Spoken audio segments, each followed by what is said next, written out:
Welcome to the Military Situation Room, where we bring you the most critical military and geopolitical analysis from around the world. In the last 24 hours, the situation in Ukraine has reached what many are calling a critical inflection point. Early this morning, Russia launched a devastating missile attack on Kyiv, the Ukrainian capital, injuring 22 people and causing significant damage to civilian infrastructure. But that's just the surface of what's happening right now. As bombs fell on Kyiv, President Volodymyr Zelensky was preparing for what could be the most consequential meeting of this entire war. Today, December 28th, he sits down face to face with President-elect Donald Trump. The timing is no coincidence. The stakes have never been higher. The question on everyone's mind, from Washington to Moscow, from Brussels to Kyiv, is this. Is this the turning point? Is peace finally coming to Ukraine, or are we witnessing just another chapter in a conflict that shows no signs of ending?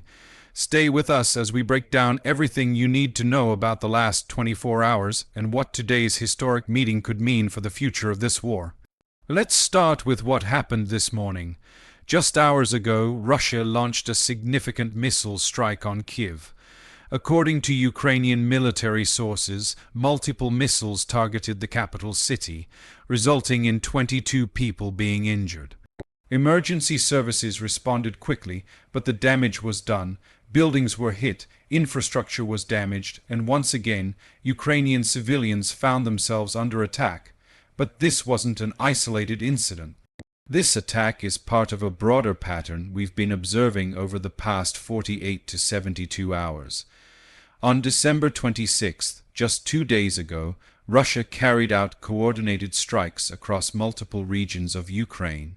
They targeted seaports along the Black Sea coast, critical energy infrastructure that Ukraine desperately needs as winter sets in, and railway connections that are vital for both civilian transportation and military logistics. The message from Moscow is clear, despite nearly 3 years of war. Despite massive losses, despite international sanctions and isolation, Russia still has the capability and the will to strike deep into Ukrainian territory. They're demonstrating strength at a critical moment, right before these peace negotiations begin in earnest. But Ukraine is not sitting idle. In a series of retaliatory strikes over the past 24 hours, Ukrainian forces have demonstrated their own long-range strike capabilities. Ukrainian drones and missiles hit targets deep inside Russian territory. An oil refining facility was struck, causing significant economic damage. A military port used for naval operations was targeted. Perhaps most significantly, a Russian military airfield was hit, potentially destroying aircraft and damaging runways. These exchanges of fire, this escalation right before talks begin, it's all part of the diplomatic chess game. Both sides are trying to negotiate from a position of strength. Both sides want to show that they can inflict pain, that they have options, that they're not desperate for peace. It's a dangerous game, but it's how wars often move toward their conclusion. Now let's talk about the main event, the meeting between Zelensky and Trump happening today. This is not just another diplomatic photo opportunity. This is potentially the most important conversation about ending this war since it began in February 2022. Donald Trump, who will be inaugurated as President of the United States on January 20th, 2025, has made ending the Ukraine war one of his top foreign policy priorities. He said repeatedly during his campaign that he could end the war quickly, that he has relationships with both Zelensky and Putin, and that American interests are best served by bringing this conflict to a close. Trump has publicly stated that peace prospects have a good shot at succeeding. Those were his exact words, but he also acknowledged the challenges, particularly around timing. Getting Russia and Ukraine to agree on when to stop fighting, when to begin serious negotiations, and what the framework for peace should look like is extraordinarily difficult. What makes this meeting even more significant is what happened just days ago. From December 23rd to December 26th, Ukrainian and American officials held 3 intensive days of talks in Florida. These weren't low-level discussions, these were serious negotiations about the framework for peace. And President Zelensky himself revealed something very telling after those talks concluded. He said, and I quote, "We sense that America wants to reach a final agreement. Let that sink in." The president of Ukraine is saying that the United States wants to reach a final agreement. That's diplomatic language, but the meaning is clear. The Americans are pushing for a resolution. They want this war to end. The question is, on what terms? Zelensky also revealed that he's prepared a comprehensive 20-point peace plan. This plan reportedly covers everything from security guarantees for Ukraine to the status of occupied territories to reconstruction funding to Ukraine's potential NATO membership. It's a detailed roadmap for how Ukraine sees peace being achieved. But here's the critical part that many people are missing. According to multiple sources familiar with these negotiations, there is still no agreement between the United States and Ukraine on the most fundamental issue, territory. What happens to the land that Russia currently occupies? This is where everything could fall apart. Let's be very clear about what's at stake here. Russia is currently occupying significant portions of Ukrainian territory. We're not talking about small border villages. We're talking about major cities, industrial centers, agricultural land, and strategic positions. Russia has made its demands crystal clear. Moscow is insisting that Ukraine formally cede 5 regions in their entirety: Donetsk, Luhansk, Zaporizhia, Kherson, and Crimea. These aren't just names on a map. These are regions with millions of people, vast natural resources, and enormous strategic value. Donetsk and Luhansk, collectively known as the Donbas, are industrial heartlands with coal mines, steel factories, and critical infrastructure. Zaporizhia is home to Europe's largest nuclear power plant. Kherson controls access to Crimea from mainland Ukraine. And Crimea itself, which Russia illegally annexed in 2014, gives Moscow control over the Black Sea Fleet and dominance over the entire Black Sea region. If Ukraine were to agree to these demands, it would lose approximately 20% of its pre-war territory. That's not just land, that's economy, population, resources, and strategic depth. For many Ukrainians, accepting these losses would be seen as surrender, as betrayal of everyone who has fought and died to defend their country. Ukraine's position is equally firm. President Zelensky has repeatedly stated that Ukraine will not formally recognize the loss of any territory. Ukrainian forces may not be able to recapture all occupied land immediately, but Kyiv refuses to sign any agreement that legitimizes Russia's conquest. This is the fundamental impasse. Russia won't accept peace without keeping the land it's taken. Ukraine won't accept peace that recognizes those losses. And the United States, which ultimately has enormous leverage because it provides most of Ukraine's military and financial support, is caught in the middle trying to find a compromise that both sides can live with. Now, let's talk about the military reality on the ground, because that's what's shaping these negotiations. Russia claims it has captured over 6,300 square kilometers of Ukrainian territory in 2024 alone. That's an area larger than the entire state of Delaware. However, independent Western military analysts put the actual figure closer to 5,000 square kilometers. Either way, Russia has been making steady, grinding progress, particularly in eastern Ukraine. Russian forces have been employing what military experts call meat grinder tactics. They send wave after wave of infantry, often poorly trained and inadequately equipped, directly into Ukrainian defensive positions.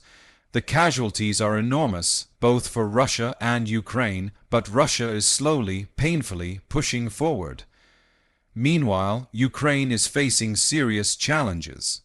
Manpower is becoming a critical issue. After nearly 3 years of war, Ukraine has mobilized much of its available military-age population. Ammunition supplies, while better than a year ago, are still limited. And perhaps most critically, Ukrainian soldiers and civilians are exhausted. War fatigue is real. But Ukraine still has significant advantages. Ukrainian forces have demonstrated remarkable adaptability and skill. They've successfully conducted long-range strikes into Russia. They've maintained defensive lines that most experts thought would have collapsed by now. And crucially, they still have the support, for now, of Western countries providing weapons, intelligence, and financial aid. So why is all of this happening right now? Why are we seeing this sudden push for peace talks? There are several factors converging at once. First, Donald Trump's election has changed the equation. Trump has been clear that he wants to end American involvement in what he sees as an endless foreign war. He's skeptical of continued unlimited support for Ukraine. European leaders know this, Zelensky knows this, and Putin definitely knows this. Second, winter is here. Ukraine's energy infrastructure has been systematically targeted and damaged over the past 2 years. Millions of Ukrainians are facing cold, dark winters with limited electricity, heating, and water. This creates internal pressure on the Ukrainian government to find a resolution. Third, Russia is also feeling pressure, though of a different kind. The Russian economy is under severe strain from sanctions. The ruble has weakened dramatically. Inflation is rising. Russian casualties, while difficult to verify, are estimated to be catastrophic.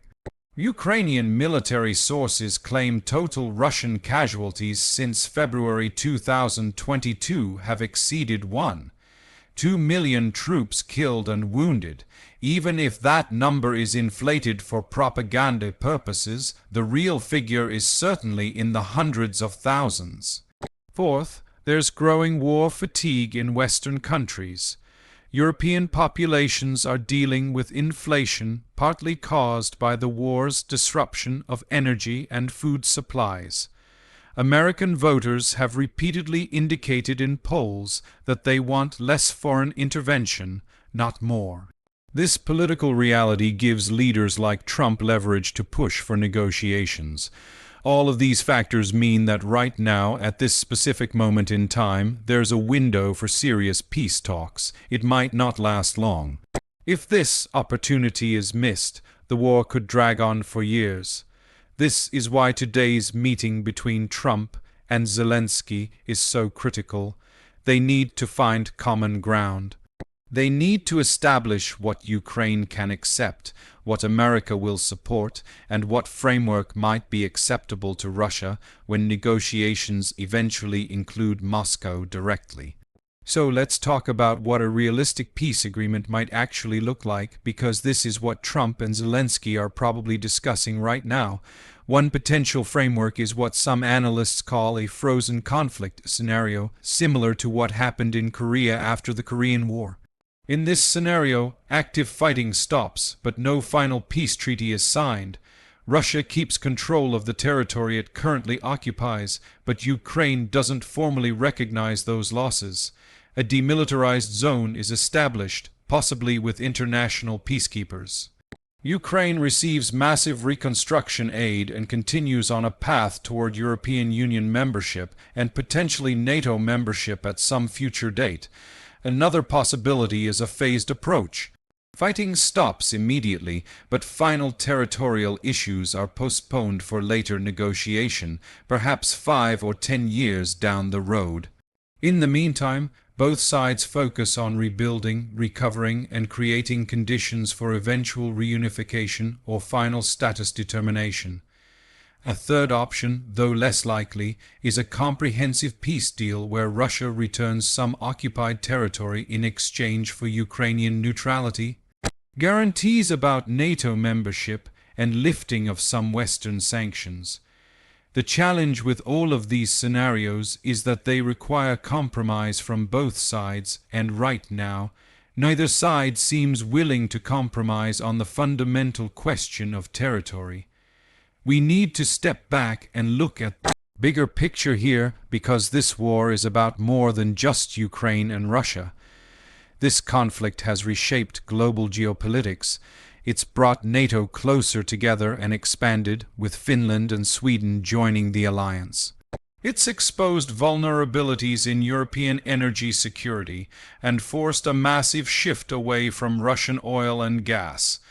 It's demonstrated the effectiveness of Western weapons systems and modern warfare tactics. It's shown that international law and borders still matter in the 21st century. For the United States, how this war ends will have profound implications.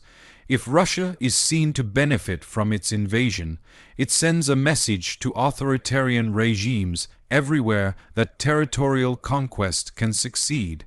If Ukraine emerges with its sovereignty intact and on a path to Western integration, it sends the opposite message.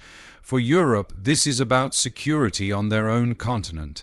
If Russia succeeds in Ukraine, the Baltic states, Poland, and Romania all have to wonder if they are next. European nations have been forced to dramatically increase defense spending and rethink their entire security posture. For China, which is watching very carefully, the outcome of this war will influence their calculations about Taiwan and American resolve in Asia. So when we talk about peace in Ukraine, we're really talking about the shape of the 21st century international order.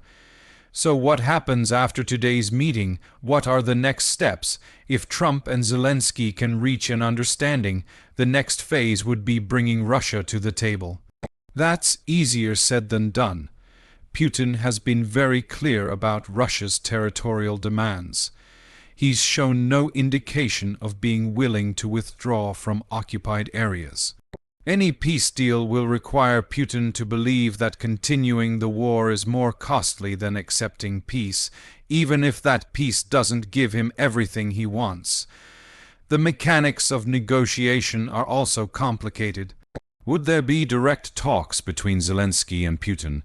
Would negotiations happen through intermediaries?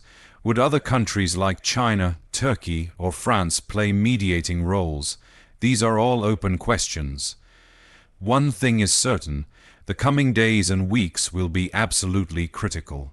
We're at a moment where this war could either begin to wind down or escalate further. The decisions being made right now in meetings like the one happening today between Trump and Zelensky will determine which path we go down. Winter is here. Resources are limited on both sides. The political landscape is shifting. The window for peace might be opening, but it won't stay open forever. So here's where we stand. Russia launched a major attack on Kyiv this morning, injuring 22 people and demonstrating that it still has the will and capability to strike Ukrainian cities. At the same time, Ukraine continues to hit back, striking targets deep inside Russia. Meanwhile, the most important diplomatic meeting of this war is happening today. President Zelensky is sitting down with Donald Trump to discuss the framework for peace. After 3 days of intensive talks in Florida, there's momentum toward finding a resolution. But the fundamental question of territory remains unresolved, and that could be the issue that makes or breaks any peace agreement. Both sides are negotiating from positions of strength and weakness. Russia is gaining ground slowly, but suffering enormous casualties and economic strain. Ukraine is holding on, but facing manpower shortages and war fatigue. The United States has leverage, but a president-elect who wants to end involvement in the conflict. This is a turning point. The decisions made in the next 24 to 48 hours, the understandings reached in today's meeting, the signals sent to Moscow, all of this will shape whether we're witnessing the beginning of the end of this war or just another chapter in a conflict that drags on for years to come. One thing is absolutely certain: the situation is fluid, the stakes are enormous, and the whole world is watching. This has been the Military Situation Room. We'll continue monitoring this situation closely and bring you updates as they happen.